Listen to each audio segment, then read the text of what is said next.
So, were you ever wounded during your service? No, I was not wounded.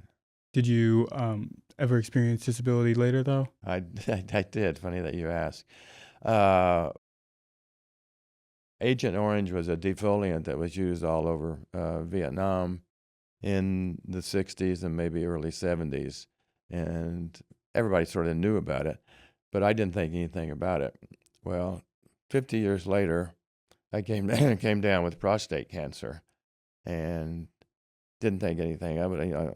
I didn't like having a prostate cancer, but I had it. And I volunteer at the local hospital with a veteran who was in the Navy about the time of Vietnam. And he said, you should look into getting benefits for that. You were in Vietnam and they used Agent Orange. He said, you ought to call them and ask the VA. So I said, okay.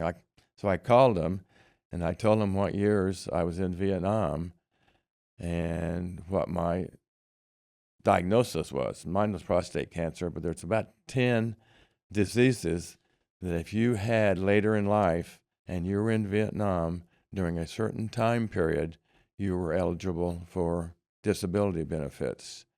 And with prostate cancer, I was awarded 100% disability during my time with treatment and recovery, and I'm still under 100% disability because I was in Vietnam and because they used Agent Orange.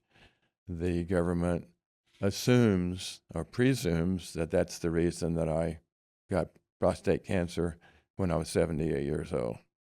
So who's going to argue with that?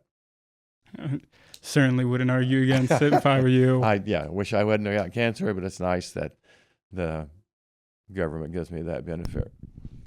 I wonder if I might jump in with a question. Were you aware of the ongoing fight for veterans benefits and how the Vietnam Veterans of America led that fight to lobby Congress to recognize it finally? Yeah, no, I really wasn't. I'm sorry to say.